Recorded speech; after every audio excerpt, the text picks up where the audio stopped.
Assalamualaikum warahmatullahi wabarakatuh. Selamat datang di podcast perdana X Sintawati Berkah Bersama. Alhamdulillahirrabbilalamin, di podcast perdana kali ini kita pastinya akan ngobrol-ngobrol, bincang-bincang dengan narasumber kita sesuai juga dengan nama programnya X Sintawati yang udah hadir di tengah-tengah kita, yaitu Ibu Insinyur Haja Sintawati. Wah, Ibu, selamat malam. Assalamualaikum. Waalaikumsalam warahmatullahi wabarakatuh. Kita ketemu ngobrol-ngobrol nih, Bu ya. Kita akan nyapa-nyapa nih, Bu ya, sama semua penonton di sini. Ibu, say hello dulu dong. Ini kan episode perdana nih, Bu. Halo. Semangatnya dong, silakan, Bu. Assalamualaikum warahmatullahi wabarakatuh. Waalaikumsalam. Ya, Bu, kita ngobrol-ngobrol sedikit. Karena kan ini episode perdana. Nggak kenal, maka nggak sayang. Kalau kata istilah gitu. Nggak kenal, maka ta'aruf, katanya gitu juga. Kenalan nih, Bu. Kita kan kenal-kenalan dulu. Lebih alangkah baiknya nih, kalau kita saling mengenal dulu. Saya nih Mahathir Muhammad akan sebagai host di X Sintawati ini, di program dari podcast Berkah Bersama. Nah, dengan Ibu Sintawati sendiri, ini juga beliau sangat luar biasa. Kita akan memberikan informasi-informasi menarik, peristiwa-peristiwa menarik yang ada di Indonesia, yang pastinya bermanfaat dan juga berguna untuk seluruh penonton. Amin. Amin, ya rabbal alamin. Seperti apa informasinya akan kita bahas ke depannya, banyak nih, Bu. Kita akan bahas episode. Ibu akan ngebahas tentang apa sih, Bu, ke depannya, dan juga Ibu berharapnya di podcast ini ya untuk seluruh penonton nih seperti apa nih, Bu? Coba disapa dulu seluruh masyarakatnya. Halo, selamat malam. Assalamualaikum warahmatullahi wabarakatuh. Kali ini kita ingin membahas masalah pendidikan. Karena rasa-rasanya hampir semua keluarga sangat peduli dan sangat ingin menemukan solusi untuk pendidikan yang lebih baik tentunya untuk generasi penerus kita. Oke? Oke, benar-benar. Jadi dunia pendidikan ini adalah masih menjadi topik hangat untuk Indonesia saat ini. Saya sedikit ingin memberitahu nih kepada seluruh penonton bahwa Ibu Sintawati ini mempunyai banyak program, apalagi beliau ini juga pendiri sekolah. Masya Allah nih, barakallah nih. Saya jelasin satu-satu ya, Bu ya. Yeah. Ini saya harus baca. Karena kenapa? Masya Allah, saking banyaknya, ini saya harus baca satu-satu nih, Ibu Sinta ya. Kita ngobrol-ngobrol dengan Ibu Sinta. Ibu Sinta ini alhamdulillah salah satu pendiri manajemen les Quran gratis, Masya Allah. Ini dari tahun 2018 hingga sekarang. Dari tahun 2010, Ibu Sinta ini juga pendiri atau juga sebagai manajemen dari Indonesia Interactive Standard School di Malang, Jawa Timur. Wow, luar biasa ya, di Malang, Jawa Timur. Tapi bukan hanya di Malang, di Jakarta juga ada. Di Jakarta ini beliau sebagai pendiri dari The Royal Morocco Integrative Islamic School. Wow, guys, tepuk tangan dong, give applause buat Ibu.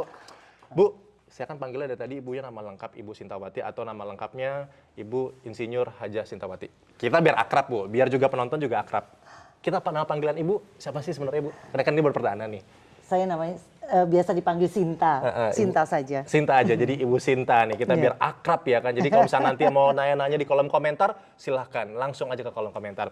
Bu Sinta, kita ngobrol-ngobrol mengenai pendidikan. Karena seperti kita tahu dan data yang menurut kita himpun nih, Bu ya, dari PISA, Program for International Associate for Student, ini menyampaikan bahwa Indonesia mempunyai beberapa masalah dari dunia pendidikan. Yang pertama adalah kurangnya ranking atau prestasi.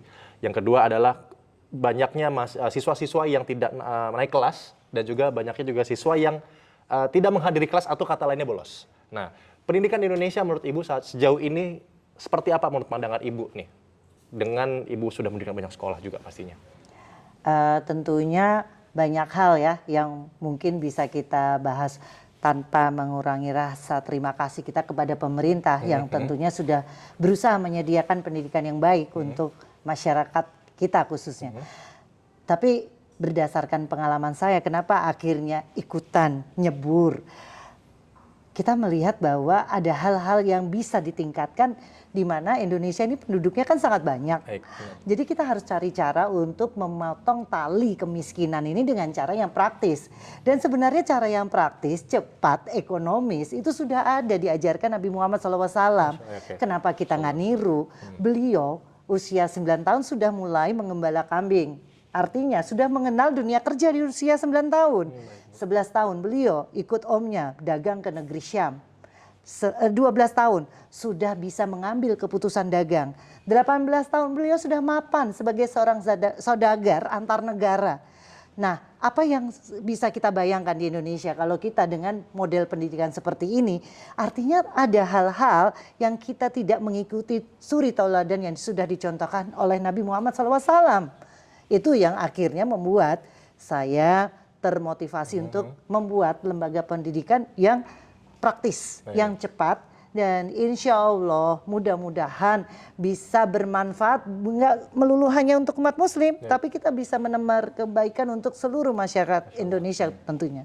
Baik, jadi intinya adalah program-program di sekolahan ini memang harus bisa menanamkan sejak dini untuk, berarti bahasa lainnya adalah untuk bisa tidak hanya duduk di kelas, tidak hanya untuk lihat materi aja. Betul ya, Bu, sekali, ya? betul sekali. Karena gini, anak itu cenderung kalau dikurung di dalam kelas itu akan merasa bosan. Baik. Sekarang saya tanya, manusia-manusia hebat di dunia adalah para nabi. Apakah para nabi pernah dikurung di dalam kelas? Sampai usia berapa? Kalau kita baca semua sejarah hidup beliau-beliau yang hebat itu nggak ada. Semuanya belajar di alam terbuka dan punya mentor. Mentornya siapa? Bisa omnya, bisa kakeknya. Artinya anak kecil tidak dibiarkan cuma melulu bermain dengan anak kecil tanpa mentor yang terus-menerus akan mengarahkan. Kalau sekarang mohon maaf ya, bukannya mengkritik, orang tua merasa anak pergi ke sekolah itu sudah cukup. Karena orang tua udah capek cari uang. Jadi di rumah yang diobrolin bukannya mengarahkan anak-anaknya untuk mempersiapkan kehidupan dewasanya. Apa tuh kehidupan dewasa? Mencari rezeki. Baik. Tapi yang ada Pak, hiburan. Akhirnya apa? Oh, ini hari liburan. Ayo nak pergi liburan, yang punya uang ke luar negeri, yang nggak punya uang mohon maaf ya ke tempat wisata yang lain. Boleh-boleh aja. Tapi seharusnya dengan motivasi bukan cuma bersenang-senang bermain-main saja, tapi ada sisi membuat dia berpikir kalau saya nanti punya halu. Halu yang positif. Oh, saya pengen jadi dagang souvenir. Kalau di tempat wisata, oh saya pengen jadi guide. Oh, saya pengen jadi jualan kuliner seperti ini. Oh, saya pengen kreatif sehingga saya bisa bikin oleh-oleh untuk industri yang bagaimana. Anak kecil dipaksa untuk berpikir secara dewasa itu bagus. Karena nabi-nabi sudah mencontohkan. Kalau saya bilang ini teori saya, orang kan tanya teorinya Sinta. Anak kecil dipaksa berpikir dewasa. Oh salah, ini teori yang sudah diajarkan oleh para nabi.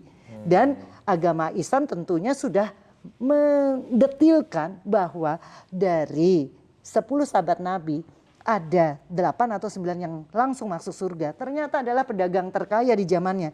Jadi kalau menurut kami di sekolah kami yang kami dirikan, anak-anak dipacu untuk memiliki sejuta impian jadi apapun tapi masih punya sisi dagang.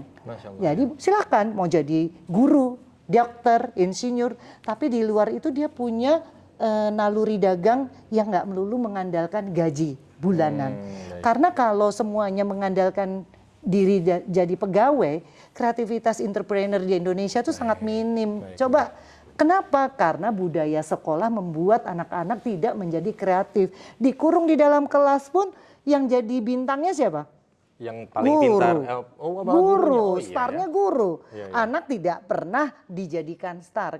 Kalau sekolah yang kami buat, itu anak yang harus jadi tokoh utama. Baik. Dia harus banyak maju di kelas, melakukan presentasi, diskusi, debat. Dan karena kami sekolah full berbahasa Inggris ya, insya Allah dia bisa go internasional dengan mudah. Orang dari kelas 1 SD sudah dipaksa maju ke depan, presentasi nggak melulu hanya tulisan. Dia harus bercerita misalnya tentang tomat, buah-buahan. Dia sudah harus ada gambaran tomat seperti apa. Akhirnya anak-anak terbiasa dan kami juga ada pelajaran sholat bersama, duha setiap hari. Anak-anak dikilir untuk melakukan kultum, kuliah 7 menit. Jadi dia terbiasa untuk menjadi seseorang yang tampil di depan. Makanya MC kita kali ini hebat loh, bisa juga pola didiknya dari kecil mungkin udah terbiasa untuk berbicara. Dan ini kan bisa dibagi sharing ke sekolah-sekolah bahwa ini loh ada profesi-profesi yang anak-anak bisa lihat.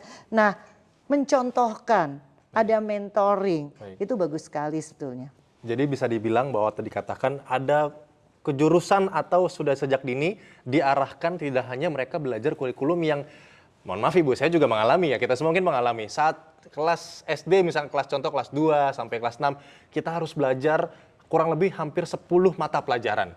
Semuanya IPA, IPS, matematika, bahasa Inggris, sejarah, kimia, biologi semua dipelajari. Berarti dengan adanya yang diajarkan oleh Islam sendiri bahwa Nabi Muhammad sudah berdagang sejak umur Tadi 11 tahun. 11 tahun bahkan.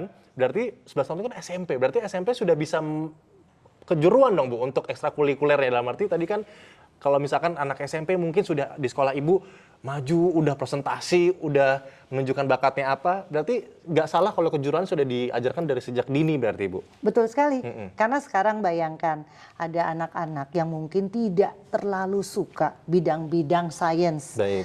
tapi dia ketertarikannya ke sosial. Baik. Kasian kan, mereka dipaksa harus mempelajari fisika, biologi, padahal mungkin dia nggak tertarik ke dunia itu. Cari makan kan ujung-ujungnya. Kalau cari makan ujung-ujungnya kita arahkan yang mereka suka, dia memiliki jiwa yang tertuju ke situ, kita arahkan. Baik. Kalau sekarang di negara-negara luar Indonesia, saya dengar sekarang mulai kelas 3 SMP sudah ada penjurusan. Oke. Banyak negara-negara yang seperti itu.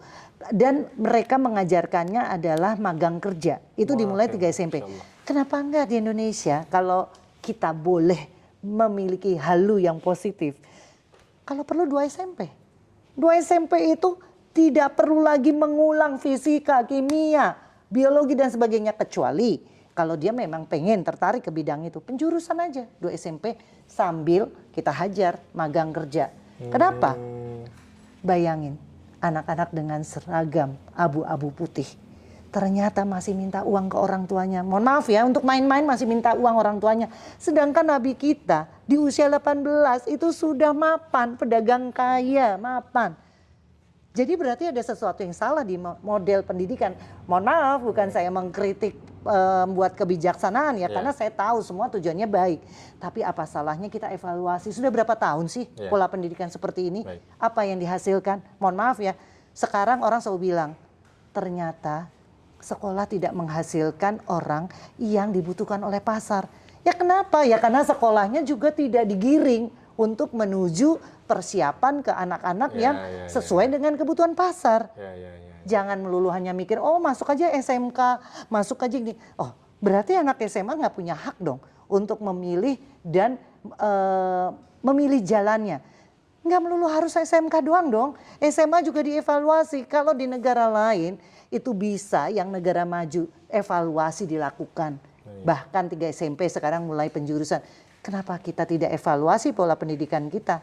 Dan terbukti sekolah-sekolah yang kami dirikan, alhamdulillah 1 SMA dengan berbagai cara, dengan kerjasama dengan institusi dari internasional, 1 SMA kita udah bisa kuliah. Masya Allah. Itu gimana Bu program 1 SMA udah bisa kuliah itu gimana maksudnya? Yang penting harus bisa bahasa Inggris standar internasional dulu, itu syaratnya.